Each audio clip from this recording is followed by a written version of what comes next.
교수님, 정말 죄송했습니다. 미국 존스 홉킨스 병원의 수술실에서 50대 뇌신경외과 부장 제임스 하트가 고개를 깊숙이 숙였습니다. 그의 뒤로 서 있던 다른 미국 의사들도 하나둘 고개를 숙이기 시작했습니다. 불과 몇 시간 전까지만 해도 이들은 32세의 젊은 한국인 의사를 비웃고 무시했었는데요. 대체 무슨 일이 일어났던 걸까요? 안녕하세요, 여러분. 오늘은 정말 놀라운 이야기를 가져왔습니다.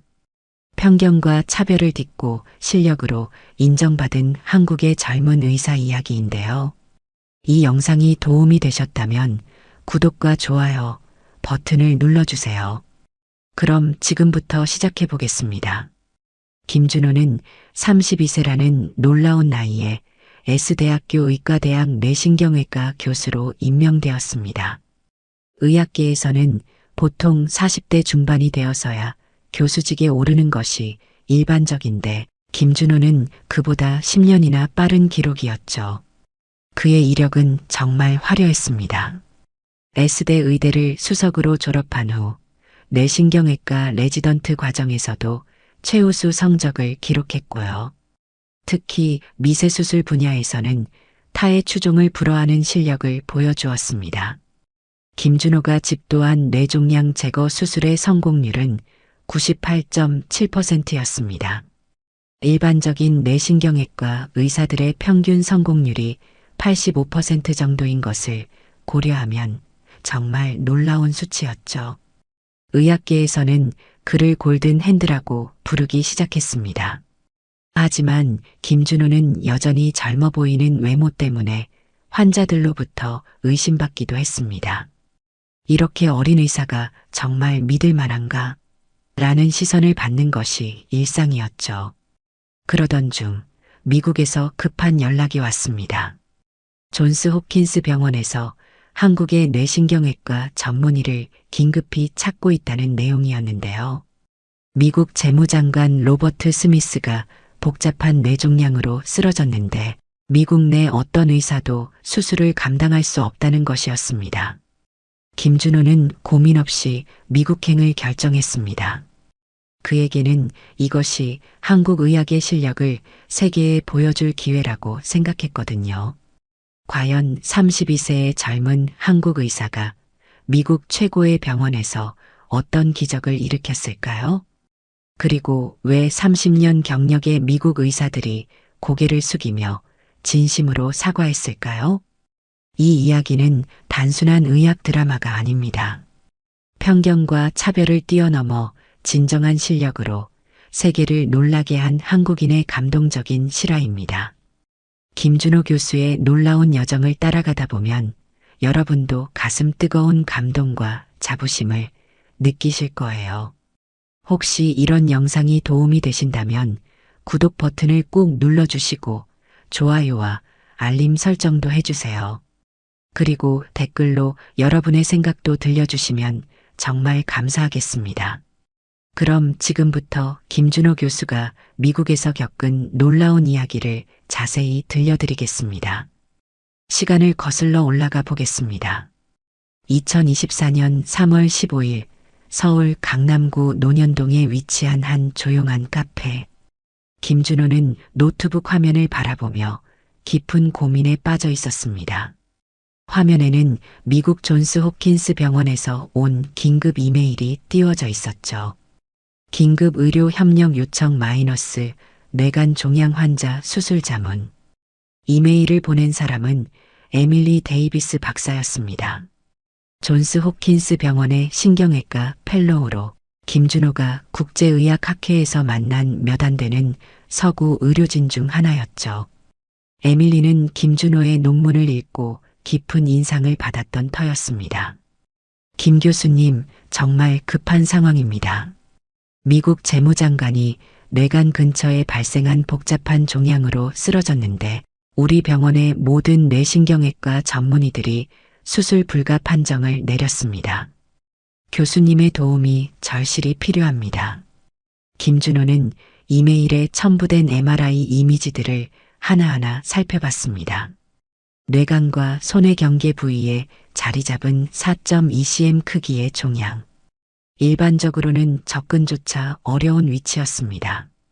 하지만 김준호의 눈에는 다른 것이 보였습니다. 이건 가능해. 내가 개발한 기법을 사용하면 충분히 할 수 있어. 김준호는 2년 전 비슷한 케이스를 12번 연속 성공시킨 경험이 있었습니다. 그가 개발한 미세혈관 보존 뇌관. 접근술은 기존의 방법으로는 불가능했던 영역까지 안전하게 접근할 수 있는 혁신적인 기술이었죠. 커피를 한 모금 마신 김준호는 결심했습니다. 한국 의학의 실력을 세계에 보여줄 기회야. 그는 즉시 에밀리에게 답장을 보냈습니다. 3일 후 출발하겠습니다. 환자의 상세한 의료 기록과 최신 검사 결과를 모두 준비해 주세요. 김준호의 이야기는 더 거슬러 올라갑니다. 1992년 부산에서 태어난 김준호는 어릴 때부터 남다른 집중력과 손재주를 보였습니다. 초등학교 때부터 플라스틱 모형으로 인체 해부도를 만들며 놀았고 중학생 때는 이미 대학교 의학교재를 읽고 있었죠. 준호야, 넌 정말 의사가 될 것 같다. 어머니는 항상 이렇게 말씀하셨습니다. 고등학교 시절 김준호는 전교 1등을 놓친 적이 없었습니다. 특히 생물과 화학에서는 전국 올림피아드에서 금상을 받을 정도였죠. 하지만 그에게 가장 큰 영향을 준 것은 고등학교 2학년 때 겪은 할아버지의 뇌졸중이었습니다. 할아버지가 쓰러지신 후 6개월 동안 의식을 찾지 못하셨어요. 그때 뇌신경외과 의사 선생님이 가족들에게 말씀하시는 걸 들었는데 뇌는 아직도 인간이 완전히 이해하지 못한 신비로운 영역이라고 하시더라고요. 그 순간 전 뇌신경외과 의사가 되기로 결심했습니다. 2011년 김준호는 S대학교 의과대학에 수석으로 입학했습니다. 동기들 사이에서도 그의 실력은 유명했죠. 해부학 실습 시간에는 교수도 감탄할 정도로 정밀한 해부를 해냈고 병리학에서는 현미경으로 조직을 보는 즉시 진단을 내렸습니다. 의과대학 4학년 때 김준호는 처음으로 실제 뇌수술을 참관했습니다. 담당 교수였던 박철수 교수는 국내 뇌신경외과의 대가였는데 그날의 수술은 뇌동맥류 제거술이었습니다. 학생, 이 혈관을 어떻게 처리해야 할까? 박 교수가 갑자기 김준호에게 질문했습니다. 김준호는 망설임 없이 대답했습니다. 좌측 중대 뇌동맥의 분지점을 0.5더 박리한 후 미세클립을 45도 각도로 적용하면 혈류 손실 없이 안전하게 처리 가능합니다. 수술실이 조용해졌습니다. 박 교수는 놀란 표정으로 김준호를 바라봤죠. 정확해. 너무나 정확해. 박 교수는 중얼거렸습니다. 20년 경력의 전문의도 못하는 판단을 의대생이 해내다니.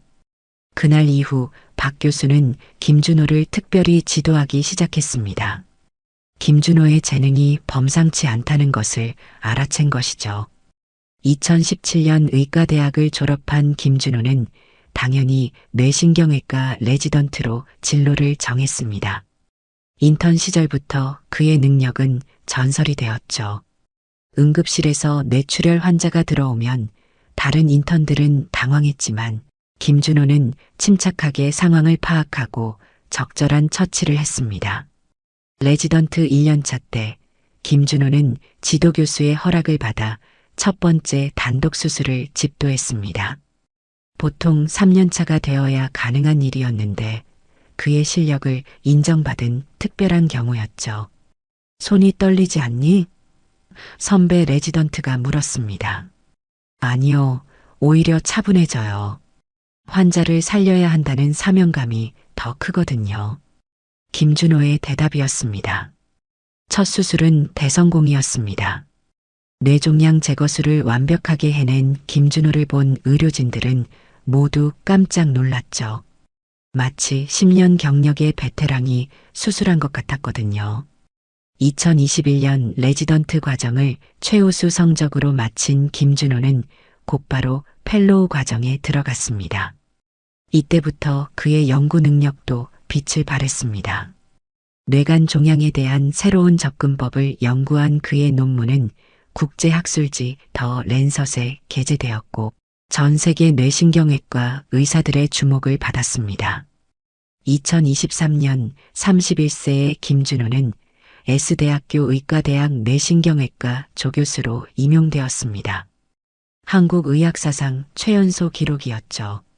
임용 발표 당일 의과대학은 기자들로 북적였습니다. 32세의 교수가 되신 소감이 어떠신가요? 기자의 질문에 김준호는 겸손하게 답했습니다. 나이는 중요하지 않습니다. 환자를 위해 최선을 다하는 것이 의사의 본분이라고 생각합니다. 2024년 3월 18일 오전 9시 인천국제공항 제1터미널. 김준호는 출국장에서 마지막으로 환자 자료를 검토하고 있었습니다. 캐리어 안에는 그동안 성공시킨 뇌간, 수술 사례들과 자신이 개발한 수술 기법에 대한 자료들이 빼곡히 들어 있었죠. 김 교수님, 정말 가시는 건가요? 동료 교수인 이민수 박사가 걱정스러운 표호로 물었습니다. 미국 재무장관의 수술이라니 너무 부담스럽지 않으세요? 김준호는 미소를 지으며 답했습니다. 부담스럽긴 하지만 이건 단순히 한 환자를 살리는 문제가 아니에요. 한국 의학의 실력을 세계에 보여줄 기회죠. 공항 라운지에서 김준호는 다시 한번 환자의 의료 기록을 살펴봤습니다. 로버트 스미스, 58세 미국 재무장관. 뇌간과 손의 경계 부위에 발생한 4.2cm 크기의 악성 종양. MRI 영상을 보면 종양이 중요한 혈관들과 신경 다발들을 압박하고 있는 상태였습니다. 일반적인 접근법으로는 확실히 어렵겠어. 하지만 내가 개발한 선택적 혈관 보존 기법을 사용하면 김준호는 노트에 수술 계획을 스케치하기 시작했습니다. 기존의 방법과는 완전히 다른 접근 각도였습니다. 뇌간을 손상시키지 않으면서도 종양에 안전하게 접근할 수 있는 혁신적인 방법이었죠. 비행기 안에서 김준호는 지난 2년간의 연구 성과를 다시 정리했습니다. 그가 개발한 김 테크닉은 뇌간 종양 수술의 패러다임을 바꾼 혁신적인 기법이었습니다. 기존에는 생존율이 30% 미만이었던 수술을 90% 이상까지 끌어올린 놀라운 결과였죠. 하지만 김준호도 긴장하지 않을 수 없었습니다. 아무리 뛰어난 실력을 가지고 있어도 이번 수술은 특별했거든요. 미국의 고위 공직자, 그것도 재무장관의 생명이 달린 수술이었으니까요. 실패할 수 없어. 절대로. 14시간의 비행 끝에 김준호는 볼티모어, 워싱턴 국제공항에 도착했습니다. 입국 심사를 받으며 그는 자신의 여권을 내밀었습니다. 방문 목적이 뭔가요? 입국 심사관이 물었습니다. 의료 협력입니다. 존스 홉킨스 병원에서 수술을 집도하러 왔습니다. 김준호가 영어로 답했습니다. 심사관은 의외라는 표정을 지었습니다. 의사시군요? 나이가 꽤 젊어 보이시는데 이미 시작된 것이었습니다. 나이로 인한 편견 말이죠. 공항 출구에서 김준호를 기다리고 있던 것은 에밀리 데이비스 박사였습니다. 30대 중반의 금발 여성으로 존스 홉킨스 병원의 신경외과 펠로우였죠. 그녀는 김준호를 처음 본 순간 살짝 당황하는 기색을 보였습니다. 혹시 김준호 교수님의 아드님이신가요? 에밀리가 조심스럽게 물었습니다. 김준호는 이런 반응에 익숙했습니다. 아니요, 제가 김준호입니다. 에밀리의 눈이 커졌습니다. 정말요? 하지만 너무 젊어 보이시는데요. 한국에서는 실력이 있으면 나이와 상관없이 인정받을 수 있어요. 김준호가 웃으며 말했습니다. 병원으로 가는 차 안에서 에밀리는 김준호에게 현재 상황을 설명했습니다. 로버트 스미스 재무장관이 3일 전 백악관에서 갑자기 쓰러졌고 응급실로 실려온 후 정밀 검사를 받았다는 것이었습니다. 종양의 위치가 정말 까다로워요. 우리 병원의 모든 뇌신경외과 전문의들이 모여서 검토했지만 수술 성공 가능성이 5% 미만이라는 결론이 나왔어요. 김준호는 고개를 끄덕였습니다. MRI 영상을 보니 확실히 어려운 케이스네요. 하지만 불가능하지는 않아요. 정말요? 에밀리의 목소리에 희망이 섞였습니다. 네, 제가 비슷한 케이스를 여러 번 성공시킨 경험이 있어요. 물론 위험하지만 적절한 접근법을 사용하면 충분히 가능합니다. 존스 홉킨스 병원에 도착한 김준호는 그 웅장한 규모에 잠시 압도되었습니다. 1889년에 설립된 이 병원은 세계 최고의 의료기관 중 하나로 수많은 의학적 혁신이 이루어진 곳이었죠. 내일 아침 9시에 의료진 회의가 있어요. 모든 뇌신경외과 스태프들이 참석할 예정입니다. 에밀리가 설명했습니다. 김준호는 호텔에서 하룻밤을 보내며 수술 계획을 더욱 구체화했습니다. 그는 아직 자신이 앞으로 겪게 될 편견과 무시가 얼마나 심할지 상상도 못했습니다. 2024년 3월 19일 오전 9시 존스 홉킨스 병원 7층 회의실. 김준호는 정장을 차려입고 회의실 문을 열었습니다. 실내에는 이미 10여 명의 미국 의료진이 앉아 있었고 모든 시선이 그에게 집중되었습니다. 제일 먼저 눈에 띈 사람은 제임스 하트 박사였습니다. 50대 후반의 백인 남성으로 존스 홉킨스 병원 뇌신경외과 부장이었죠. 30년 이상의 경력을 자랑하는 그는 미국 동부 지역에서 가장 권위 있는 뇌신경외과 의사 중 한 명이었습니다. 김준호가 들어서자 회의실이 순간 조용해졌습니다. 그리고 곧 웅성거림이 시작되었죠. 저 사람이 정말 한국에서 온 교수라고? 너무 어려 보이는데? 아시아 사람들은 실제 나이보다 어려 보이긴 하지만 제임스 하트가 일어서며 김준호를 맞았습니다. 하지만 그의 표정에는 의구심이 가득했습니다. 김 박사님이신가요? 제임스가 물었습니다. 의도적으로 교수가 아닌 박사라고 부른 것이었죠. 네, 김준호입니다. S대학교 의과대학 뇌신경외과 교수로 재직 중입니다. 김준호가 정중하게 인사했습니다. 제임스와 다른 의사들이 서로 눈빛을 주고받았습니다. 그들의 표정에는 정말로 라는 의심이 역력했죠. 한국에서는 몇 살의 교수가 되나요? 마이클 존슨이라는 40대 의사가 빈정거리듯 물었습니다. 미국에서는 보통 45세는 되어야 교수직을 맡을 수 있는데요. 김준호는 차분하게 답했습니다. 저는 32세에 임용되었습니다. 한국에서는 나이보다 실력과 연구 성과를 더 중시하거든요. 회의실에 코웃음이 터져 나왔습니다. 32세라고요? 제임스가 놀란 듯 말했습니다. 그럼 의대를 졸업한 지 몇 년 안 됐겠네요. 우리는 지금 미국 재무장관의 생명을 다루고 있습니다. 이건 장난이 아니에요. 분위기가 급속도로 차가워졌습니다. 김준호는 이런 상황에 익숙했지만 마음이 편하지는 않았습니다. 제가 가져온 자료를 보여드릴까요? 김준호가 노트북을 열며 말했습니다. 지난 2년간 제가 시행한 뇌간 종양 수술 사례들입니다.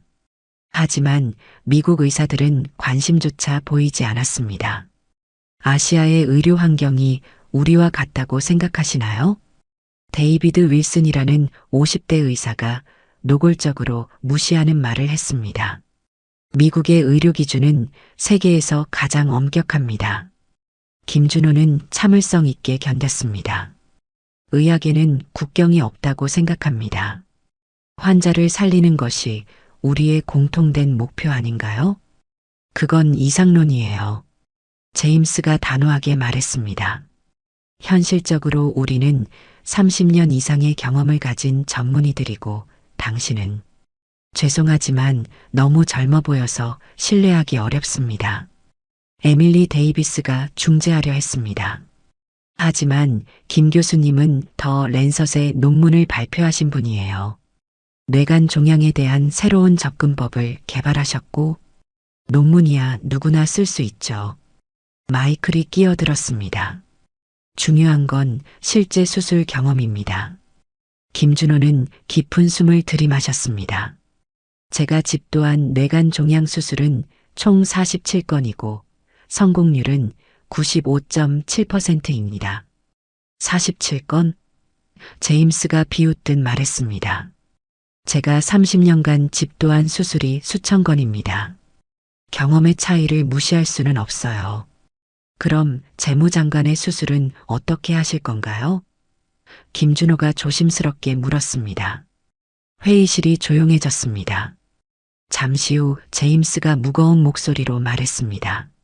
솔직히 말하면 우리도 확신이 서지 않습니다. 종양의 위치가 너무 위험해서 조금만 실수해도 환자가 식물인간이 되거나 즉사할 수 있어요. 김준호는 이 순간을 기다렸습니다. 그렇다면 제가 제안하는 수술법을 한번 들어보시는 게 어떨까요? 제안? 데이비드가 콧방귀를 뀌었습니다. 우리가 몇 주 동안 연구해도 답이 나오지 않는 문제를 한국에서 온 젊은 의사가 해결책을 안다고요? 김준호는 포기하지 않았습니다. 네, 저는 확신합니다. 제가 개발한 선택적 혈관 보존 접근법을 사용하면 안전하게 종양을 제거할 수 있어요. 미국 의사들은 서로를 바라보며 피식 웃었습니다. 그들에게 김준호는 그저 건방진 젊은 아시아 의사일 뿐이었죠. 김 박사님, 제임스가 차가운 목소리로 말했습니다. 우리는 당신의 선의는 고맙게 생각합니다. 하지만 이건 너무 심각한 문제예요. 실제 환자의 생명이 달려 있다고요. 김준호의 마음속에 분노가 치밀어 올랐지만 그는 겉으로 내색하지 않았습니다. 대신 더욱 차분하게 말했습니다. 그렇다면 최소한 제가 가져온 수술 영상이라도 봐주실 수 있을까요? 비슷한 케이스를 어떻게 해결했는지 보여드릴게요. 하지만 미국 의사들은 이미 마음을 닫은 상태였습니다. 그들에게 김준호는 신뢰할 수 없는 이방인일 뿐이었죠. 회의가 끝난 후 김준호는 혼자 병원 카페테리아에 앉아 있었습니다. 아메리카노 한 잔을 앞에 두고 깊은 생각에 빠져 있었죠. 예상했던 일이지만 막상 겪어보니 마음이 편하지 않았습니다. 김 교수님, 에밀리가 다가와 앉았습니다. 오늘 회의에서 정말 죄송해요. 동료들이 너무 무례했어요. 김준호는 씁쓸하게 웃었습니다. 괜찮아요. 이런 일에는 익숙해요. 한국에서도 처음에는 나이 때문에 비슷한 대우를 받았거든요. 하지만 이건 다른 문제예요. 교수님의 논문을 읽어봤는데 정말 혁신적이더라고요. 특히 김 테크닉이라고 불리는 그 접근법은 그때 에밀리의 삐삐가 울렸습니다. 응급 메시지였죠. 환자 상태가 급격히 악화됐어요. 에밀리가 급하게 일어섰습니다. 지금 중환자실로 가야 해요. 두 사람은 서둘러 7층 중환자실로 향했습니다. 로버트 스미스 재무장관이 누워있는 병실 앞에는 이미 의료진들이 모여 있었고 분위기는 심각했습니다. 제임스 하트가 침통한 표정으로 설명했습니다. 종양이 더 커지면서 뇌압이 상승하고 있습니다. 이대로 가면 48시간 내에 뇌사 상태가 될 가능성이 높아요. 김준호는 조용히 환자의 상태를 관찰했습니다. 의식 수준이 떨어져 있었고 동공 반사도 약해져 있었죠. 상황이 정말 심각했습니다. 가족들에게 연락드려야겠어요. 데이비드가 말했습니다. 마지막 인사를 준비하라고. 잠깐요. 김준호가 말했습니다. 아직 포기하기엔 이르지 않나요? 제임스가 화를 내며 돌아봤습니다. 포기라고요? 우리가 지금까지 최선을 다하지 않았다고 생각하세요? 그런 뜻이 아닙니다. 김준호가 차분하게 말했습니다. 다만 다른 접근 방법이 있을 수 있다는 거죠. 또 그 얘기군요. 마이클이 비웃었습니다. 김 박사님, 현실을 받아들이세요. 이 수술은 불가능해요. 김준호는 더 이상 참을 수 없었습니다. 그럼 그냥 환자를 죽게 놔두자는 말인가요? 회의실이 순간 조용해졌습니다. 김준호의 목소리에 담긴 진정성이 느껴졌거든요. 저는 이 환자를 살릴 수 있습니다. 김준호가 단호하게 말했습니다. 제가 개발한 기법을 사용하면 충분히 가능해요. 근거가 뭔가요? 제임스가 물었습니다. 김준호는 노트북을 열어 자신의 수술 영상을 보여주기 시작했습니다. 이건 작년에 제가 집도한 수술입니다. 환자는 55세 남성이었고 종양의 크기와 위치가 현재 환자와 거의 동일했어요. 영상 속에서 김준호는 놀라운 집중력으로 수술을 진행하고 있었습니다. 미세한 혈관들 사이를 오가며 종양을 조금씩 제거해 나가는 모습은 예술 작품을 보는 것 같았죠. 미국 의사들의 표정이 조금씩 달라지기 시작했습니다. 이 각도로 접근하는 건 처음 보는 방법이네요. 에밀리가 중얼거렸습니다. 기존의 방법으로는 절대 접근할 수 없는 위치인데 데이비드도 놀란 표정이었습니다. 하지만 제임스는 여전히 의심스러워했습니다. 영상 편집은 누구나 할 수 있어요. 실제로 이 환자가 완전히 회복되었다는 증거가 있나요? 김준호는 또 다른 파일을 열었습니다. 이건 수술 6개월 후 촬영한 MRI입니다. 종양은 완전히 제거되었고 뇌 기능도 정상으로 회복되었어요. 의료진들은 할 말을 잃었습니다. 정말로 기적 같은 결과였거든요. 하지만 제임스가 여전히 망설였습니다. 위험 부담이 너무 커요. 만약 실패하면 우리 병원의 명성에 타격이, 명성보다 환자의 생명이 더 중요하지 않나요? 김준호가 조용히 물었습니다. 그 순간 간병사가 급하게 뛰어들어왔습니다. 의사 선생님들, 환자 의식이 더 떨어지고 있어요. 모니터를 확인한 제임스의 얼굴이 창백해졌습니다. 뇌압이 위험 수치를 넘었어요. 지금 응급 처치를 하지 않으면. 김준호가 일어섰습니다. 제가 하겠습니다. 뭐라고요? 제임스가 놀라며 물었습니다. 이 환자를 제가 수술하겠습니다. 김준호의 목소리는 확신에 차 있었습니다. 다른 선택의 여지가 없잖아요. 의료진들은 서로를 바라보며 망설였습니다. 정말로 다른 방법이 없는 상황이었거든요. 마침내 제임스가 무거운 목소리로 말했습니다. 좋습니다. 하지만 모든 책임은 김 박사님이 지셔야 해요. 김준호는 고개를 끄덕였습니다. 그럴게요. 드디어 김준호에게 기회가 주어진 것입니다. 하지만 아직 아무도 그가 성공할 거라고 믿지 않았습니다. 2024년 3월 20일 오전 6시 존스 홉킨스 병원 수술실 준비 시 김준호는 수술복으로 갈아입으며 마음을 다잡고 있었습니다. 오늘이 바로 모든 것을 판가름할 날이었죠. 수술실 밖에는 미국 의료진들이 모여 있었습니다. 제임스 하트를 비롯한 뇌신경외과 의사들, 마취과 전문의, 수술실 간호사들까지 모두들 긴장한 표정이었습니다. 정말 괜찮을까요? 한 간호사가 걱정스럽게 물었습니다. 글쎄요. 제임스가 고개를 저었습니다. 솔직히 기적이 일어나길 바라는 수밖에 없어요. 에밀리만은 김준호를 믿고 있었습니다. 교수님의 논문을 읽어보면 정말 혁신적이에요. 충분히 가능하다고 생각해요. 수술실로 들어간 김준호는 환자를 바라봤습니다. 로버트 스미스 재무장관은 의식을 잃은 채 누워 있었고 각종 모니터들이 그의 생체 신호를 표시하고 있었죠. 마취 준비 완료했습니다. 마취과 의사가 보고했습니다. 김준호는 깊은 숨을 들이마셨습니다. 시작하겠습니다. 수술이 시작되었습니다. 김준호는 먼저 환자의 두개골을 정밀하게 열었습니다. 뇌가 드러나자 수술실이 조용해졌죠. 종양이 보였습니다. MRI로 본 것보다 더 복잡하게 혈관들과 얽혀 있었습니다.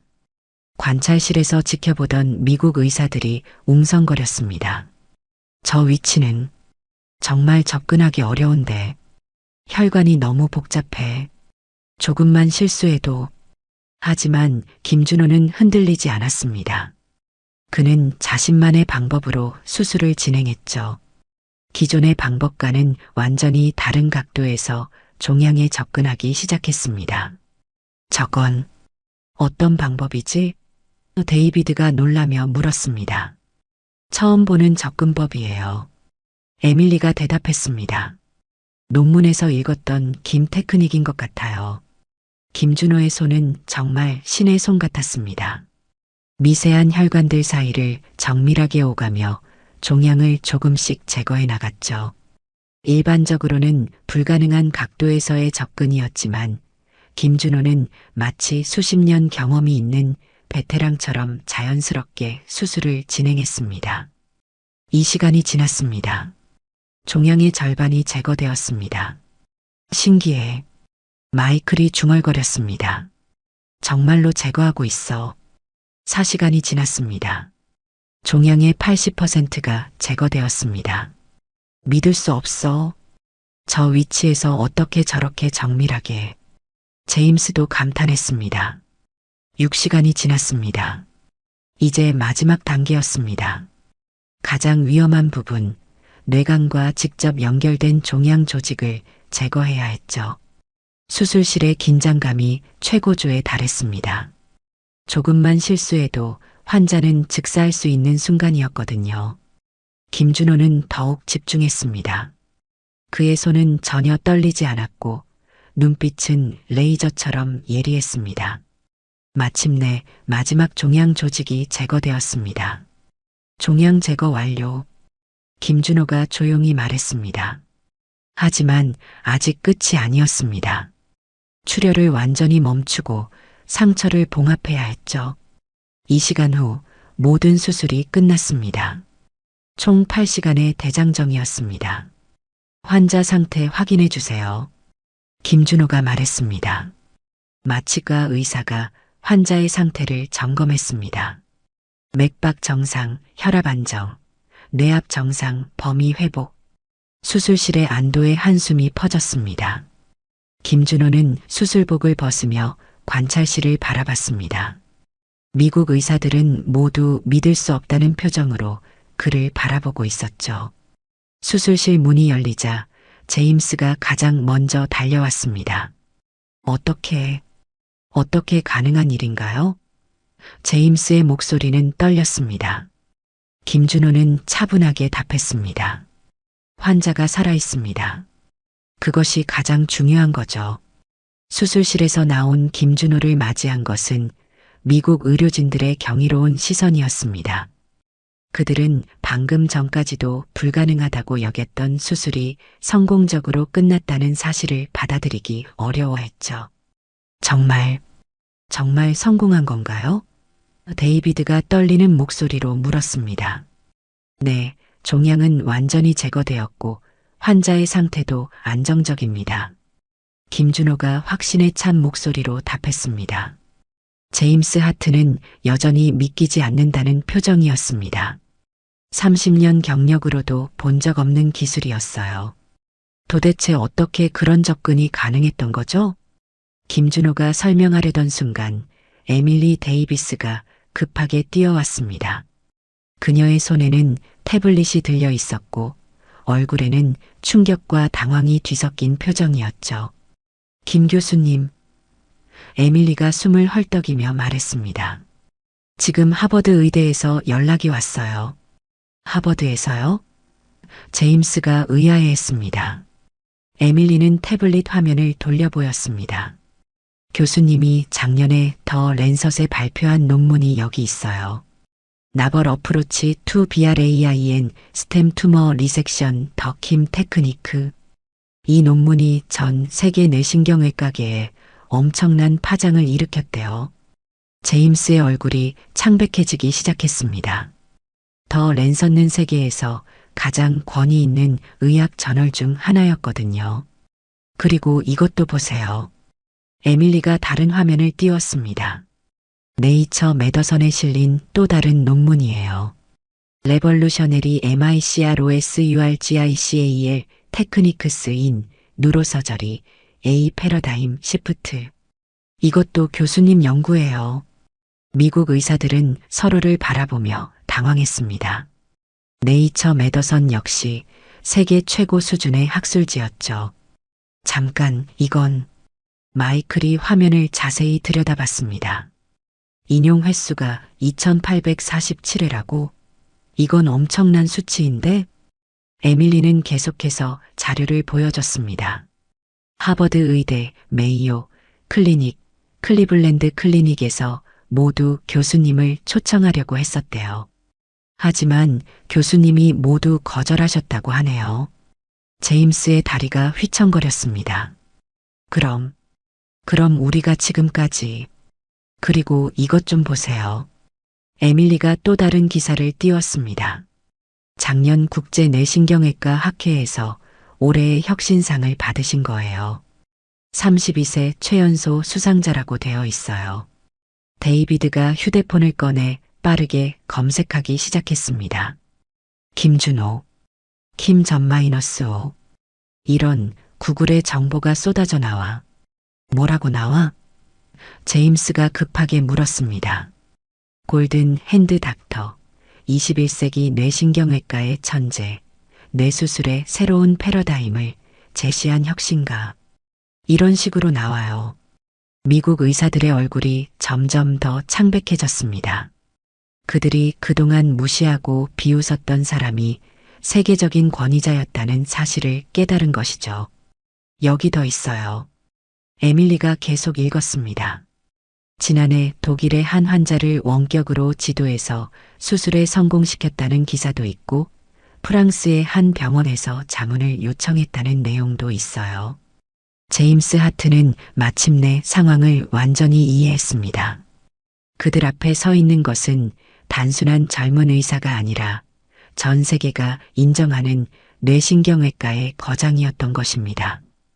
교수님, 제임스의 목소리가 떨렸습니다. 저희가 정말 큰 실수를 했습니다.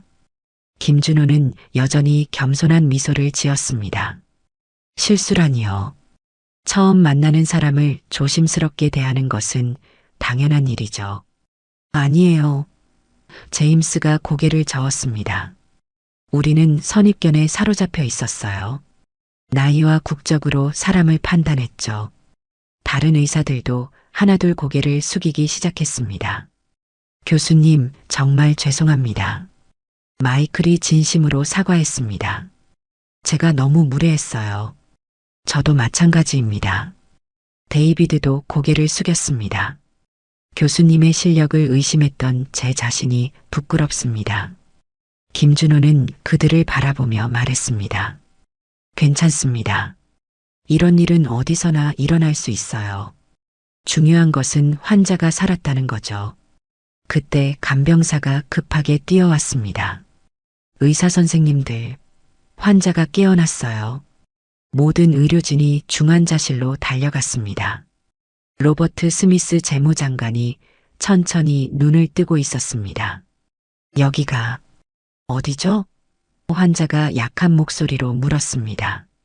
병원입니다. 수술이 성공적으로 끝났어요. 김준호가 다가가며 말했습니다. 재무장관은 김준호를 바라봤습니다. 선생님이 저를 살려주신 건가요?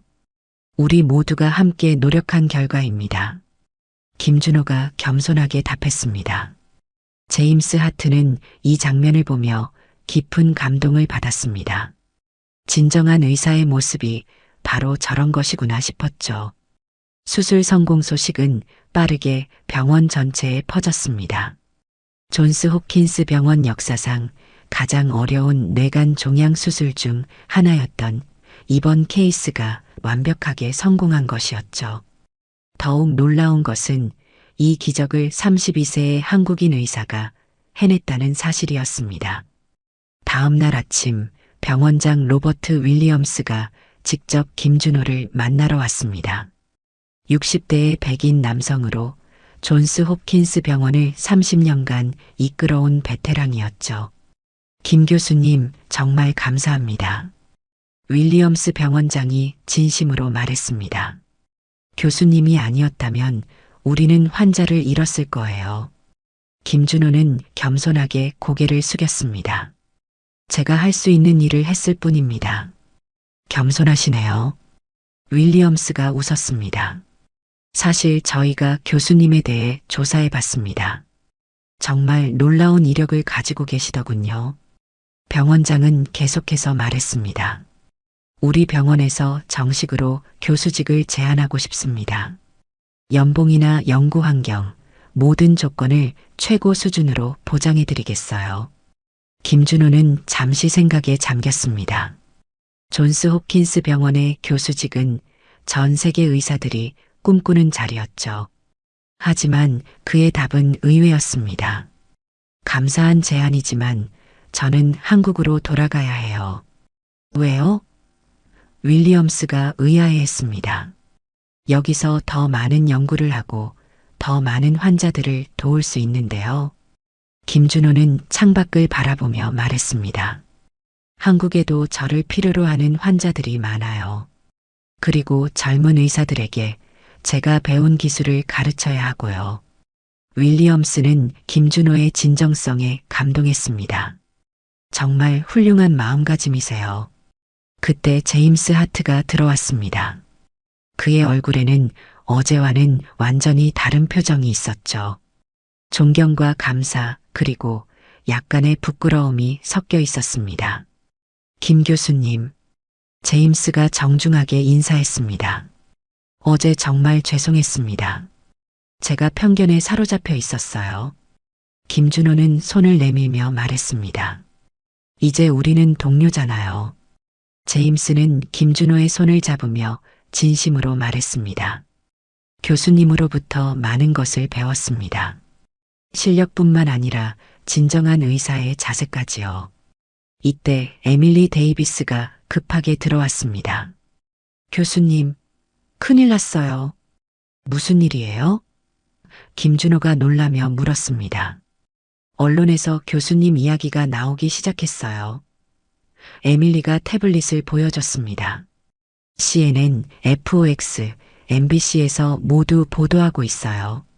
화면에는 한국의 젊은 천재 의사, 미국에서 기적의 수술 성공이라는 제목의 뉴스가 나오고 있었습니다. 하버드 의대에서도 연락이 왔어요. 꼭 만나 뵙고 싶다고 하고 스탠포드에서도 초청 의사를 표했어요. 김준호는 당황했습니다. 이렇게 큰일이 될 줄은 몰랐는데 윌리엄스 병원장이 웃으며 말했습니다. 당연한 결과예요. 교수님이 보여준 것은 단순한 수술 성공이 아니라 의학의 새로운 가능성이거든요. 며칠 후 김준호는 한국으로 돌아갈 준비를 했습니다. 공항에는 존스 홉킨스 병원의 의료진들이 모두 나와 배웅했습니다. 제임스 하트가 마지막 인사를 했습니다. 교수님, 정말 감사했습니다. 교수님 덕분에 저희 모두 소중한 교훈을 얻었어요. 어떤 교훈이요? 김준호가 물었습니다. 사람을 겉모습으로 판단해서는 안 된다는 것. 그리고 진정한 실력 앞에서는 나이도 국적도 중요하지 않다는 것이요. 김준호는 미소를 지으며 답했습니다. 저도 많은 것을 배웠어요. 서로 다른 배경을 가진 의료진들이 환자를 위해 함께 노력할 때 얼마나 큰 시너지가 날 수 있는지 말이에요. 에밀리가 눈물을 글썽이며 말했습니다. 교수님, 언제든 다시 오세요. 우리가 기다리고 있을게요. 비행기 안에서 김준호는 지난 일주일을 되돌아봤습니다. 처음에는 무시와 편견으로 시작됐지만 결국 인정과 존경으로 끝났죠. 무엇보다 한 명의 환자를 살릴 수 있어서 기뻤습니다. 인천공항에 도착했을 때 김준호를 기다리고 있던 것은 수많은 기자들과 동료들이었습니다. 그의 성공 소식은 이미 한국 전체에 알려져 있었죠. 교수님, 이번 성공의 비결이 뭔가요? 한 기자가 물었습니다. 김준호는 잠시 생각한 후 답했습니다. 환자를 살리겠다는 간절한 마음이었어요. 그리고 지금까지 저를 지도해 주신 모든 선생님들과 함께 연구해 준 동료들의 도움이 있었기에 가능했습니다. 앞으로의 계획은 무엇인가요? 한국의 젊은 의사들에게 제가 배운 기술을 가르치고 더 많은 환자들을 도울 수 있는 연구를 계속하겠습니다. 그리고 언제든 도움이 필요한 곳이 있다면 달려가겠어요. 김준호의 이야기는 전 세계에 감동을 주었습니다. 나이와 국적을 뛰어넘어 실력으로 인정받은 한국인 의사의 이야기는 많은 사람들에게 희망과 용기를 주었죠. 몇 달 후 로버트 스미스 재무장관은 완전히 회복되어 업무에 복귀했습니다. 그는 기회가 있을 때마다 김준호 교수에 대한 감사를 표했고 한국의학기술의 우수성을 미국 전역에 알렸습니다. 제임스 하트는 이후 김준호와 정기적으로 연락하며 의학적 자문을 구했습니다. 그들은 진정한 동료이자 친구가 되었죠. 에밀리 데이비스는 김준호의 연구에 참여하기 위해 한국을 방문했고 함께 새로운 수술 기법을 개발했습니다. 이 모든 이야기는 우리에게 중요한 메시지를 전합니다. 진정한 실력과 인품 앞에서는 어떤 편견도 무너질 수 있다는 것. 그리고 환자를 위한 순수한 마음이 모든 벽을 허물 수 있다는 것이죠. 여러분은 사람을 처음 만날 때 무엇을 먼저 보시나요? 겉모습과 나이일까요? 아니면 그 사람의 진정한 실력과 인품일까요? 김준호 교수의 이야기가 우리 모두에게 깊은 생각거리를 던져주는 것 같습니다. 서울 삼성 메디컬 센터 응급실. 하루 종일 계속된 대형 교통사고, 환자들의 응급처치가 막 끝난 순간이었습니다. 응급실 한편에서는 믿기 어려운 광경이 펼쳐지고 있었죠. 박민수 과장을 비롯해 서울대 의대, 연세대 의대 출신의 엘리트 의사들이 한 명의 젊은 의사 앞에 일렬로 서서 고개를 숙이고 있었습니다. 그 앞에 서 있는 것은 이준서, 30세의 전남 순천 출신 응급의학과 의사였습니다. 이준서 선생님, 정말 죄송합니다. 박민수가 떨리는 목소리로 말했습니다. 제가 선입견에 사로잡혀 선생님을 무시했어요. 이준서의 흰 가운은 여전히 환자들의 피로 얼룩져 있었습니다. 지난 8시간 동안 그는 쉬지 않고 중상 환자들을 치료했고 그 과정에서 자신의 진짜 실력을 보여줬죠. 괜찮습니다. 이준서가 담담하게 답했습니다. 환자들이 모두 살았으니까요. 하지만 서울 의사들은 그의 겸손한 말에 더욱 부끄러워했습니다. 불과 몇 시간 전까지만 해도 그들은 이준서를 지방에서 온 촌놈 의사라고 부르며 비웃었었거든요. 김성민 레지던트가 고개를 숙이며 말했습니다. 선생님, 저희가 너무 무례했어요. 선생님의 실력을 전혀 알아보지 못했습니다. 이준서는 그들을 바라보며 조용히 미소를 지었습니다. 이런 상황이 처음은 아니었거든요. 서울에 온 지 6개월 동안 그는 수없이 많은 차별과 무시를 당했습니다. 의사에게 중요한 건 출신이 아니라 환자를 살리는 실력이잖아요. 이준서의 말에 응급실이 조용해졌습니다. 그때 간호사장 정미경이 다가왔습니다. 30년 경력의 베테랑 간호사였던 그녀도 오늘 이준서의 모습을 보고 깊은 감동을 받았었죠. 이준서 선생님, 오늘 정말 고생 많으셨어요. 정미경이 따뜻하게 말했습니다. 선생님 같은 의사를 만나게 되어 정말 영광이에요. 이준서는 고개를 끄덕이며 답했습니다. 저도 좋은 동료들과 함께 일할 수 있어서 감사해요. 하지만 이 감동적인 현장에 이르기까지는 수많은 고난과 역경이 있었습니다. 시골 출신이라는 이유로 무시당하고 실력을 의심받으며 때로는 인격 모독까지 당해야 했죠. 과연 이준서는 어떤 과정을 거쳐 이 순간에 도달할 수 있었을까요? 그리고 서울의 엘리트 의사들이 그에게 무릎을 꿇고 사과하게 만든 결정적인 사건은 무엇이었을까요? 과연 시골 출신의 젊은 의사가 서울 최고 병원에서 어떤 기적을 일으켰을까요? 그리고 왜 명문대 출신 엘리트 의사들이 고개를 숙이며 진심으로 사과했을까요? 이 이야기는 단순한 의료 드라마가 아닙니다. 지역 편견과 학벌 차별을 뛰어넘어 순수한 실력과 환자를 향한 진정한 마음으로 인정받은 한 의사의 감동적인 실화입니다. 이준서의 놀라운 여정을 따라가다 보면 여러분도 잊지 못할 감동을 받으실 거예요. 혹시 이런 영상이 도움이 되신다면 구독 버튼을 꾹 눌러주시고 좋아요와 댓글도 남겨주세요. 그리고 주변에 있는 분들과도 공유해 주시면 정말 감사하겠습니다. 그럼 지금부터 이준서가 서울에서 겪은 놀라운 이야기를 자세히 들려드리겠습니다. 시간을 6개월 전으로 되돌려 보겠습니다. 2024년 2월 전라남도 순천시 상사면.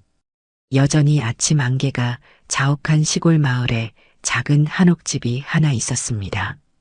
그 집 마당에서는 70대 노부부가 아들을 배웅하고 있었죠. 준서야, 서울 가서 몸 건강히 잘 지내라. 어머니 김순자가 눈물을 글썽이며 말했습니다. 네, 어머니. 걱정 마세요. 이준서가 어머니의 손을 잡으며 답했습니다. 아버지 이동철도 말했습니다. 아들아, 서울 사람들이 우리를 무시할 수도 있다. 하지만 너는 실력으로 보여줘라. 우리 순천 사람들이 결코 뒤지지 않는다는 걸 말이야. 이준서는 고개를 끄덕였습니다. 아버지의 말이 가슴 깊이 와 닿았거든요. 이준서의 집안은 3대째 순천에서 살아온 농가였습니다. 할아버지도 아버지도 평생 농사를 지으며 살아왔죠. 하지만 이준서는 어릴 때부터 남달랐습니다. 공부를 너무 잘했거든요. 초등학교 때부터 전교 1등을 놓친 적이 없었고 중학교 때는 전국 과학 올림피아드에서 금상을 받았습니다. 고등학교 때는 서울대 의대 진학이 확실시됐죠. 우리 준서는 정말 똑똑해. 의사가 돼서 많은 사람들을 도와야 해. 어머니는 항상 이렇게 말씀하셨습니다. 하지만 이준서가 의사가 되기로 결심한 데에는 특별한 이유가 있었습니다. 고등학교 2학년 때 할머니가 갑자기 쓰러지셨거든요. 빨리 병원으로. 가족들은 급하게 할머니를 순천의료원으로 모셨습니다. 하지만 시설이 부족해서 제대로 된 치료를 받을 수 없었죠. 서울 큰 병원으로 가셔야 해요. 의사 선생님이 말씀하셨습니다. 하지만 할머니는 서울로 이송되는 도중에 돌아가셨습니다. 이준서는 그때의 무력감을 평생 잊을 수 없었어요. 시골에도 좋은 의사가 있었다면 할머니를 살릴 수 있었을 텐데. 그날 이후 이준서는 더욱 열심히 공부했습니다. 그리고 2012년 드디어 서울대 의과대학에 합격했죠. 준서야, 합격했다. 어머니가 기뻐서 울었습니다. 하지만 서울에서의 생활은 쉽지 않았습니다. 대부분의 동기들이 서울 출신이었고 이준서는 사투리 때문에 종종 놀림을 받았죠. 야, 전라도에서 왔네? 김치 많이 먹어서 공부 잘하나? 동기 중 한 명이 비꼬듯 말했습니다.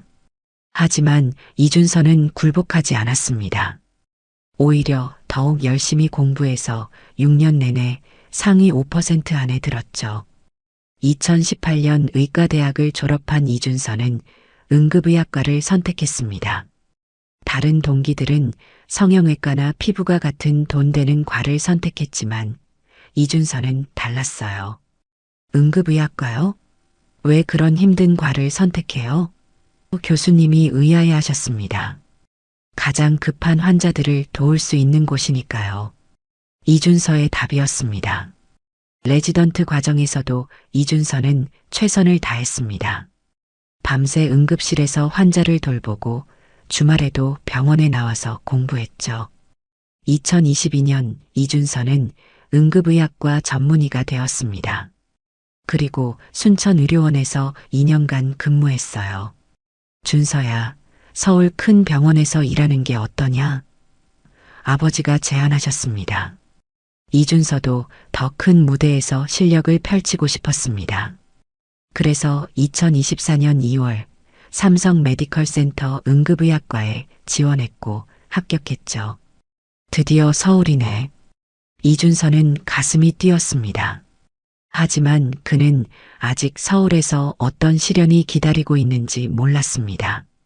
2024년 2월 29일 서울역에 도착한 이준서는 잠시 그 웅장한 모습에 압도되었습니다.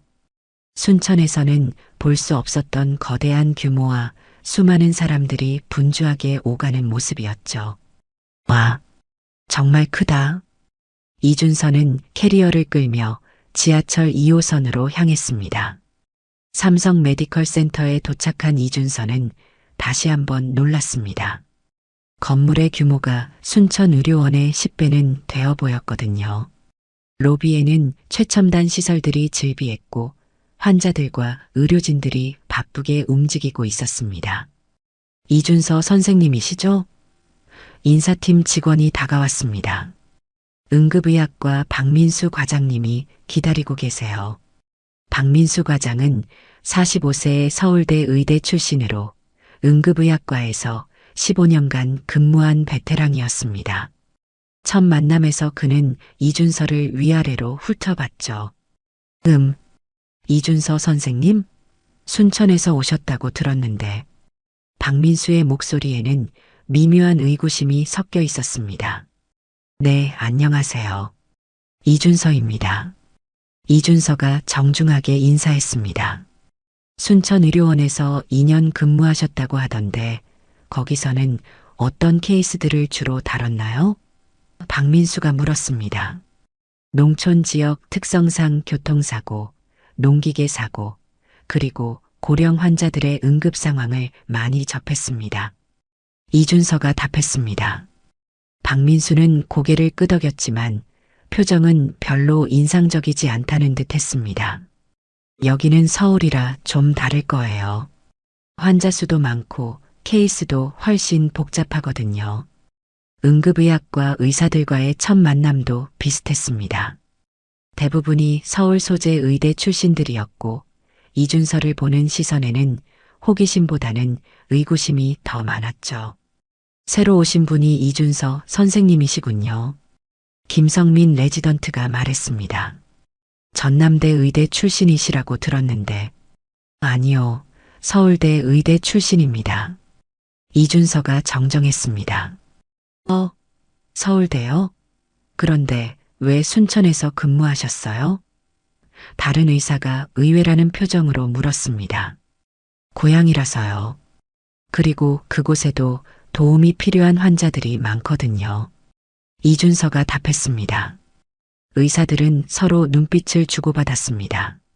서울대 의대를 나와서 시골 병원에 간다는 것이 이해되지 않았거든요. 그렇군요. 박민수가 애매하게 답했습니다. 첫날 오리엔테이션에서 이준서는 삼성 메디컬 센터의 규모와 시설에 감탄했습니다. 최첨단 MRI, CT 장비들과 로봇 수술 시스템, 그리고 헬기 이착륙장까지 갖춘 종합병원이었죠. 여기서는 하루에 500명 이상의 응급 환자가 들어와요. 박민수가 설명했습니다. 순천과는 차원이 다를 거예요. 이준서는 고개를 끄덕였습니다. 확실히 규모나 시설 면에서는 큰 차이가 있었거든요. 처음에는 관찰부터 시작하겠습니다. 서울 환자들의 특성을 파악해야 하니까요. 박민수의 말에는 너는 아직 여기 수준에 맞지 않는다는 뉘앙스가 섞여 있었습니다. 하지만 이준서는 불평하지 않았습니다. 오히려 이것을 배움의 기회로 생각했죠. 첫 주 동안 이준서는 주로 관찰자 역할을 했습니다. 다른 의사들의 진료 과정을 지켜보며 서울 병원의 시스템을 익혔죠. 여기 환자들은 까다로워요. 김성민이 말했습니다.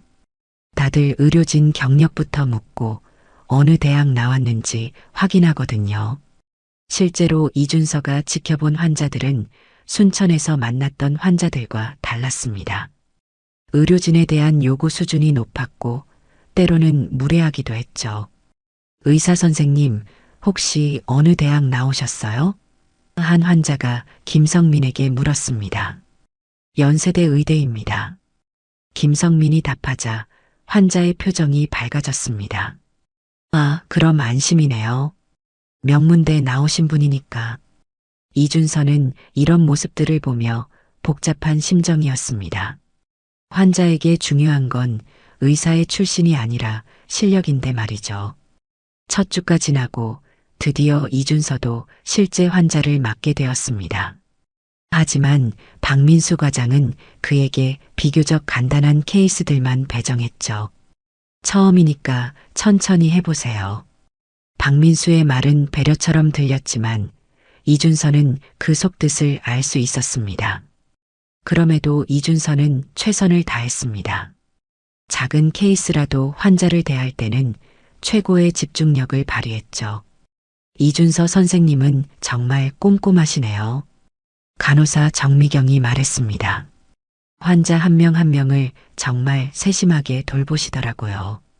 하지만 다른 의사들의 반응은 달랐습니다. 너무 오버하는 것 같은데? 한 의사가 중얼거렸습니다. 간단한 케이스에 저렇게까지 할 필요가 있나? 이준서는 이런 말들을 들으면서도 자신의 방식을 바꾸지 않았습니다. 환자에게는 간단한 케이스도 복잡한 케이스도 없다고 생각했거든요. 2주째가 되자 이준서에 대한 의사들의 평가가 조금씩 나뉘기 시작했습니다. 일부는 그의 성실함을 인정했지만 대부분은 여전히 의구심을 가지고 있었죠. 실력은 모르겠지만 열심히는 하는 것 같아. 이런 평가가 일반적이었습니다. 하지만 이준서는 포기하지 않았습니다. 언젠가는 자신의 진짜 실력을 보여줄 기회가 올 거라고 믿었거든요. 이준서가 삼성 메디컬 센터에서 일한 지 한 달이 지났을 때 본격적인 차별이 시작되었습니다. 동료들은 처음에는 조심스럽게 대했지만 시간이 지나면서 본색을 드러내기 시작했죠. 이준서 선생님, 이번 주말 의료진 모임이 있는데 오실래요? 김성민이 물었습니다. 네, 좋죠. 이준서가 답했습니다. 하지만 정작 모임 당일 이준서가 도착했을 때 분위기는 어색했습니다. 강남의 고급 레스토랑에서 열린 모임이었는데 다들 비싼 옷을 입고 있었죠. 이준서 선생님 오셨네요. 박민수가 어색하게 웃었습니다. 이준서는 평소처럼 단정하지만 소박한 옷을 입고 있었습니다. 다른 의사들의 명품 브랜드들과는 확실히 대조가 되었죠. 이준서 선생님, 혹시 차는 뭘 타세요? 한 의사가 물었습니다. 차는 없어요. 지하철로 다녀요. 이준서가 솔직하게 답했습니다. 순간 테이블이 조용해졌습니다. 서울의 의사들에게 차가 없다는 것은 상상하기 어려운 일이었거든요. 아, 그렇군요. 어색한 침묵이 흘렀습니다. 저는 BMW 최신 모델로 바꿨어요. 역시 독일차가 좋더라고요. 다른 의사가 화제를 돌렸습니다. 저도 벤츠 사려고 하는데 어떤 모델이 좋을까요? 또 다른 의사가 말했습니다. 차 이야기, 명품 이야기, 강남 부동산 이야기. 이준서가 끼어들 수 있는 대화는 거의 없었습니다. 이준서 선생님은 어디 사세요? 누군가 물었습니다. 관악구 신림동에 원룸 하나 얻었어요. 이준서가 답했습니다. 아, 신림동. 미묘한 반응들이 이어졌습니다. 모임이 끝난 후 이준서는 혼자 지하철을 타고 집으로 돌아갔습니다. 다른 의사들은 발레 파킹 서비스를 받으며 각자의 고급차로 떠났죠. 이런 일들이 반복되면서 이준서는 점점 소외감을 느끼기 시작했습니다. 하지만 더 큰 문제는 병원에서의 업무였습니다. 이준서 선생님, 이 환자 좀 봐주세요. 박민수가 또 간단한 케이스를 넘겼습니다. 3개월이 지났는데도 이준서에게는 여전히 복잡한 케이스가 맡겨지지 않았습니다. 다른 새로운 의사들은 벌써 중환자실 환자들을 담당하고 있었는데 말이죠. 과장님, 저도 좀 더 어려운 케이스를 맡을 수 있을까요? 이준서가 조심스럽게 물었습니다. 아직은 이른 것 같은데요. 박민수가 애매하게 답했습니다. 서울 환자들은 시골과 달라서 좀 더 적응하시고 나서. 하지만 진짜 이유는 따로 있었습니다. 환자들이 이준서에 대해 불만을 제기하기 시작했거든요. 의사 선생님, 혹시 어느 대학 나오셨어요? 한 환자가 이준서에게 물었습니다. 서울대 의대입니다. 이준서가 답했습니다. 그런데 왜 말씨가 사투리 섞인 것 같은데요? 이준서는 당황했습니다. 서울에 온 지 몇 달이 지났지만 아직도 가끔 사투리가 섞여 나왔거든요. 고향이 전라남도라서 그런 것 같아요. 이준서가 솔직하게 답했습니다. 그 순간 환자의 표정이 변했습니다. 전라도요? 그럼 전라도에서 의대를 나오신 건가요? 아니요. 서울대 의대 출신입니다. 이준서가 다시 설명했습니다. 하지만 환자는 이미 마음을 정한 듯 했습니다. 혹시 다른 선생님으로 바꿔주실 수 있나요? 제가 좀 예민해서. 이런 일이 몇 번 반복되자 박민수는 이준서를 불렀습니다. 이준서 선생님, 환자들 피드백이 좀. 그래요. 박민수가 어색하게 말했습니다. 무엇 때문인가요? 이준서가 물었습니다. 사투리나 출신 때문에 부담스러워하는 분들이 있더라고요. 이해해 주세요. 이준서는 가슴이 답답했습니다.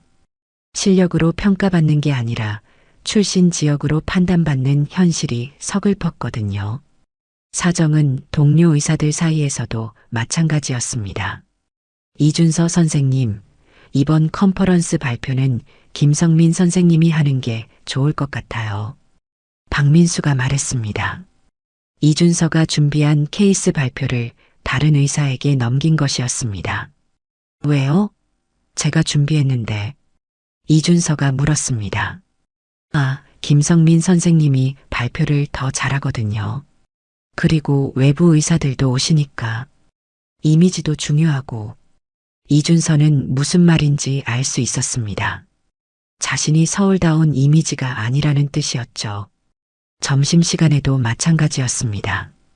다른 의사들은 서로 어울려 비싼 레스토랑에서 식사했지만 이준서는 항상 혼자였습니다.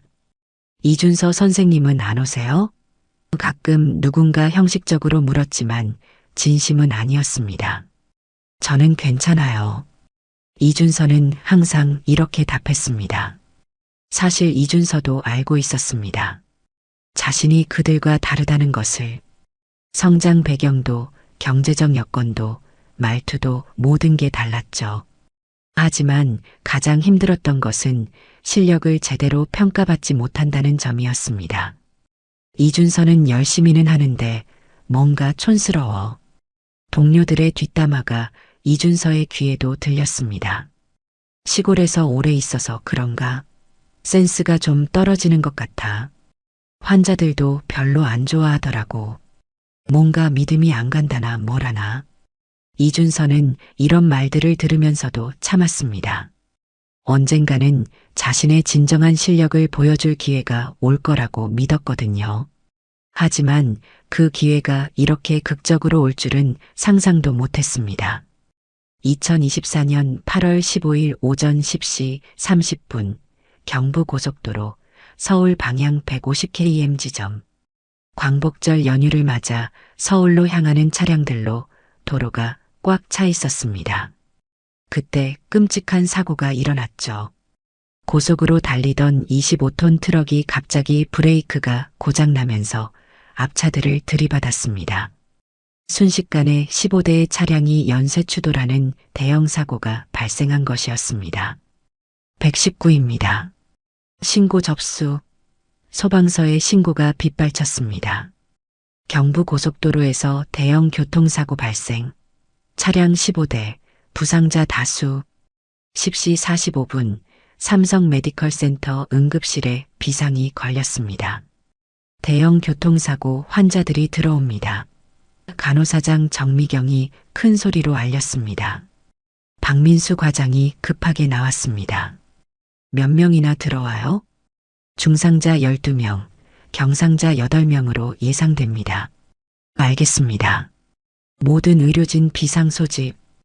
응급의학과 의사들이 하나둘 모여들었습니다. 김성민, 이현주, 박동진. 모두 경험 많은 의사들이었죠. 그리고 구석에서 이준서도 조용히 준비하고 있었습니다. 이준서 선생님은 경상 환자들 담당해 주세요. 박민수가 지시했습니다. 또다시 중요한 환자들은 다른 의사들에게 맡기고 이준서에게는 비교적 덜 중요한 환자들만 배정한 것이었습니다. 11시 10분 첫 번째 응급차가 도착했습니다. 30대 남성, 다발성 외상, 의식 저하. 응급구조사가 외쳤습니다. 이번 침상으로. 김성민이 환자를 받았습니다. 그 후로도 응급차가 계속 들어왔습니다. 중상 환자들이 하나둘 들어올 때마다 응급실은 전쟁터가 되었죠. 50대 여성, 뇌출혈 의심. 20대 남성, 복부 둔상. 40대 남성, 흉부 외상. 모든 의사들이 바쁘게 움직였습니다. 하지만 환자 수가 너무 많았어요. 11시 30분 박민수가 땀을 뻘뻘 흘리며 말했습니다. 환자가 너무 많아. 감당이 안 돼. 그때 또 다른 응급차가 도착했습니다. 60대 남성, 심정지 상태. 응급구조사가 급하게 외쳤습니다. 하지만 모든 의사들이 다른 환자들을 돌보고 있었습니다. 아무도 새로운 환자를 받을 수 없는 상황이었죠. 누구 좀 도와줘. 박민수가 급했습니다. 그때 이준서가 나섰습니다. 제가 하겠습니다.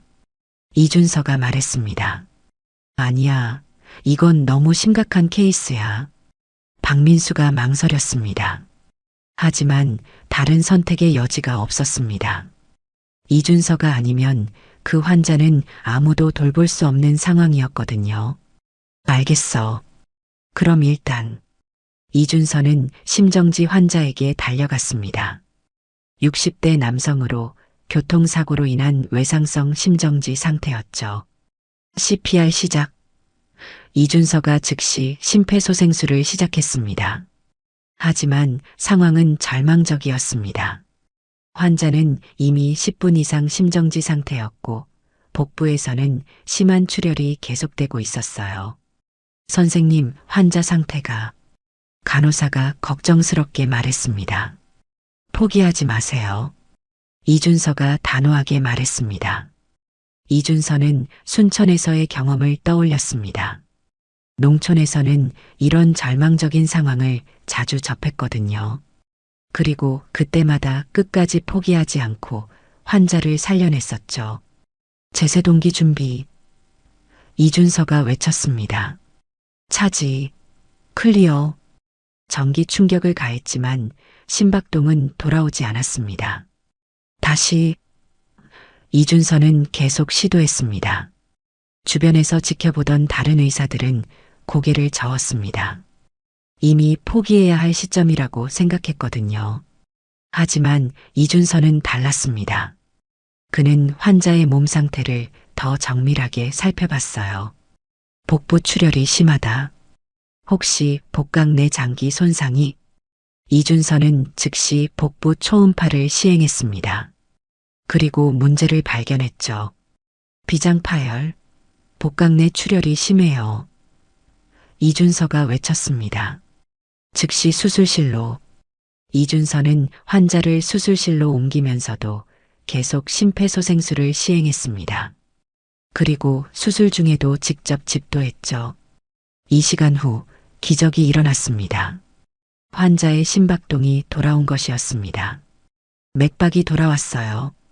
간호사가 기뻐하며 외쳤습니다. 응급실에 있던 모든 의료진들이 놀랐습니다.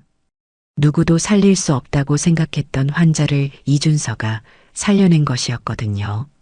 하지만 이것은 시작에 불과했습니다. 그날 이준서는 더 놀라운 모습을 보여주게 됩니다. 오후 2시 대형 교통사고로 인한 환자들이 계속해서 들어오고 있었습니다.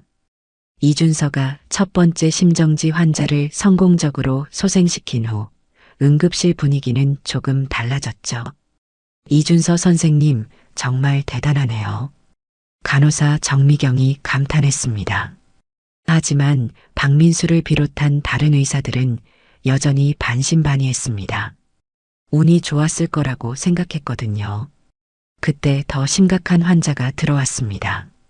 10세 여아, 다발성 외상, 의식 없음. 응급구조사가 외쳤습니다. 아이였습니다. 교통사고로 인해 머리와 복부, 다리에 심각한 외상을 입은 10살 여자아이였어요. 누가 받을래? 박민수가 물었습니다. 하지만 아무도 나서지 않았습니다. 소아 외상은 성인보다 훨씬 까다롭고 위험했거든요. 특히 이렇게 심각한 케이스는 더욱 그랬죠. 저희 병원에 소아외과 전문의가 있나요? 김성민이 물었습니다. 지금 수술 중이에요. 간호사가 답했습니다. 그럼 어떻게 하지? 의사들이 망설였습니다. 그때 이준서가 나섰습니다. 제가 하겠습니다. 뭐? 소아 환자를? 박민수가 놀랐습니다. 네, 순천에서 소아 응급 환자를 많이 다뤘어요. 이준서가 말했습니다. 사실 농촌에서는 소아과 의사가 부족해서 응급의학과 의사가 소아 환자까지 돌봐야 하는 경우가 많았습니다. 이준서는 그런 경험이 풍부했죠. 하지만 이건 너무 심각한데. 박민수가 망설였습니다. 환자를 살리는 게 먼저죠. 이준서가 단호하게 말했습니다. 이준서는 즉시 아이에게 달려갔습니다. 상태를 확인해 보니 정말 심각했어요. 뇌출혈, 복부장기 손상, 다발성 골절까지. 상태가 너무 안 좋아요. 간호사가 걱정스럽게 말했습니다. 하지만 이준서는 침착했습니다. 순천에서 비슷한 케이스를 여러 번 경험했거든요. 먼저 기도 확보하고 수액 공급 시작해요. 이준서가 차분하게 지시했습니다. 혈압이 계속 떨어지고 있어요. 수혈 준비하고 복부 CT 촬영 즉시.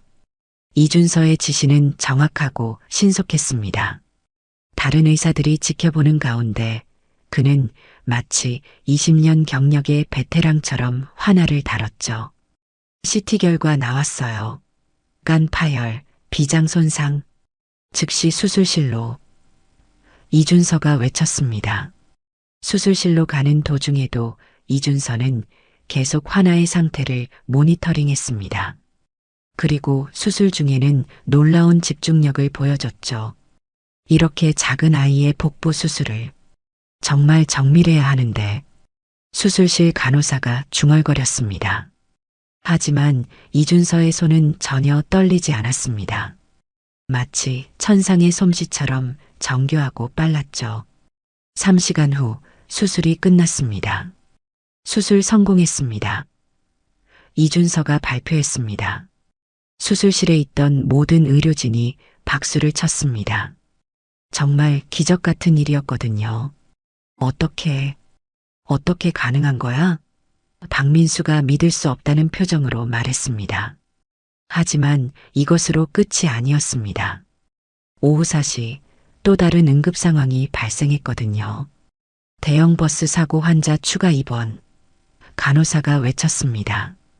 이번에는 관광버스가 전복되면서 30명의 승객이 다친 사고였습니다.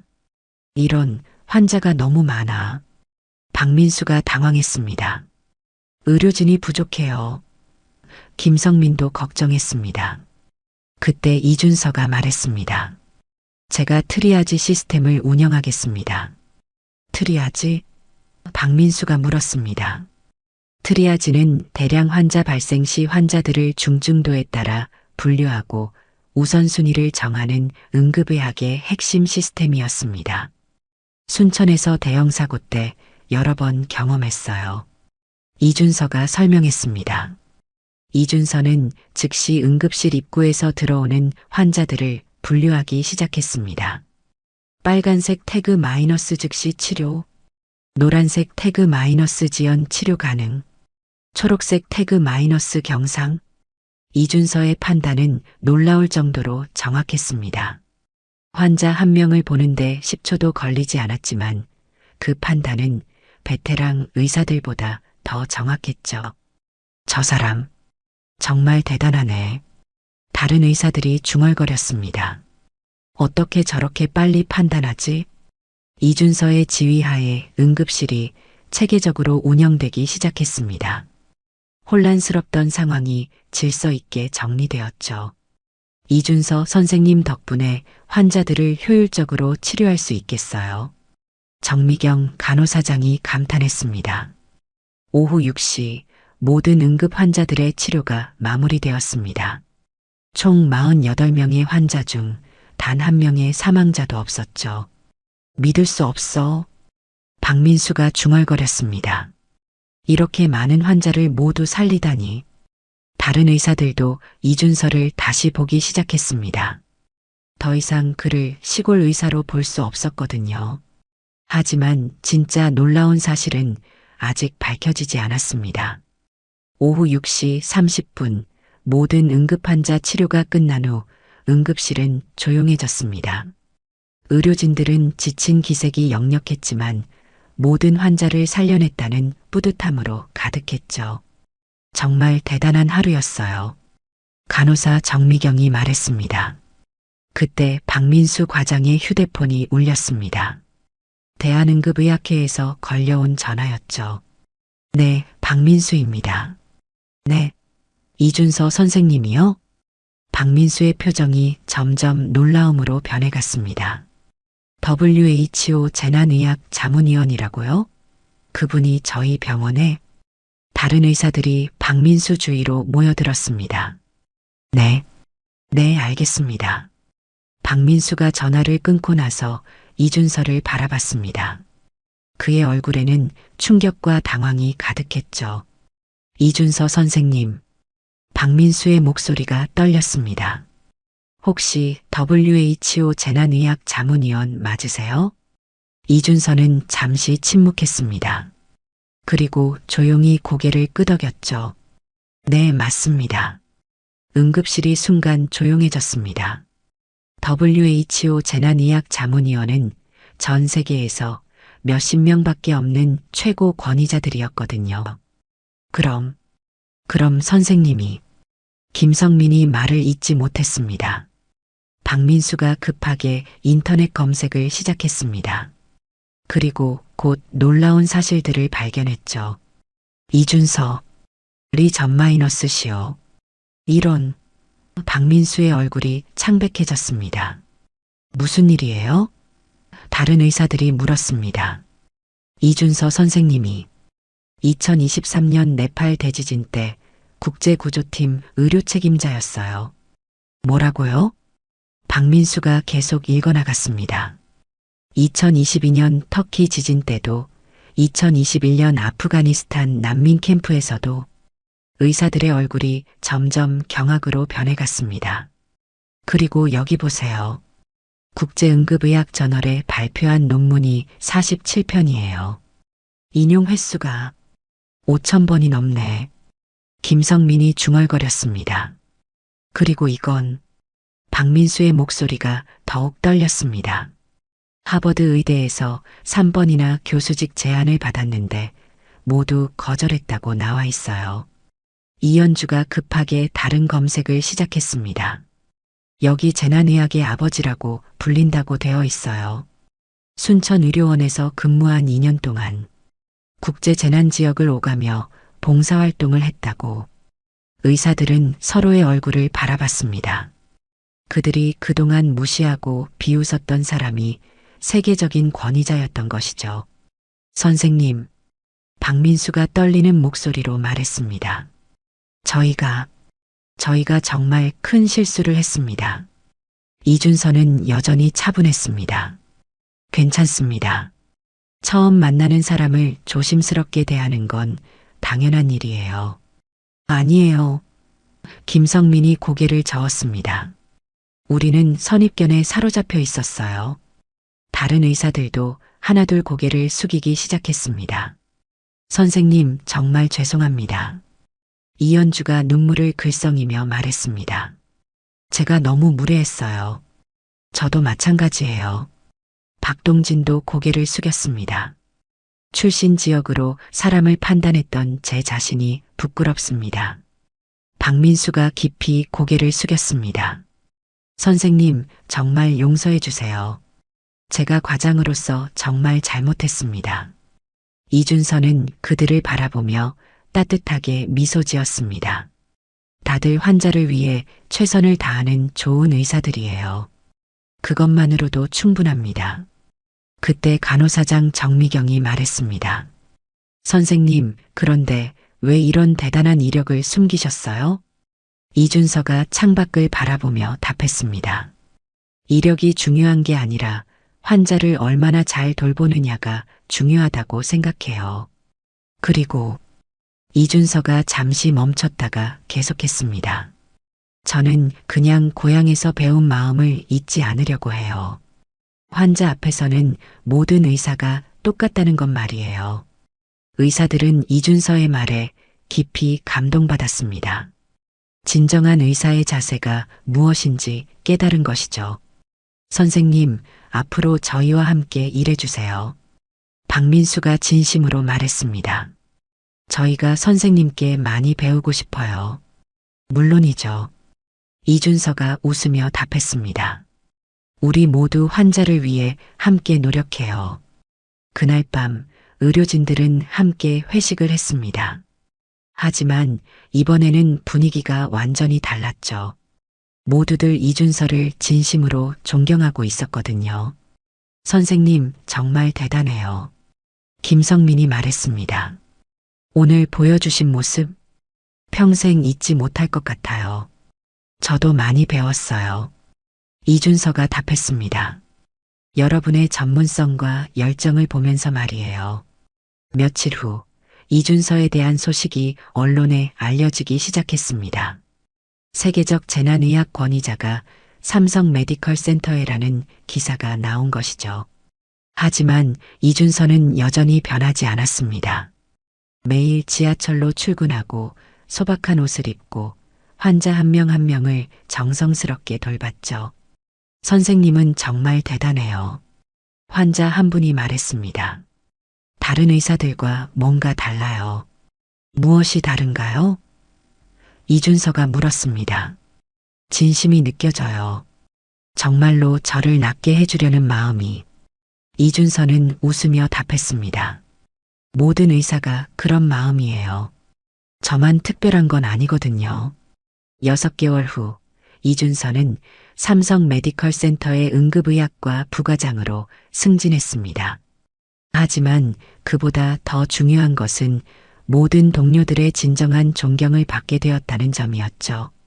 이준서 선생님 덕분에 우리 응급실이 완전히 달라졌어요. 박민수가 말했습니다. 환자를 대하는 마음가짐부터 의료진 간의 협력까지 모든 게 더 좋아졌어요. 이준서의 이야기는 많은 사람들에게 감동을 주었습니다. 출신이나 배경이 아니라 진정한 실력과 인품으로 사람을 평가해야 한다는 소중한 교훈을 남겼죠. 여러분은 사람을 처음 만날 때 무엇을 먼저 보시나요? 출신 지역이나 학벌일까요? 아니면 그 사람의 진정한 마음과 실력일까요? 이준서의 이야기가 우리 모두에게 깊은 생각거리를 던져주는 것 같습니다.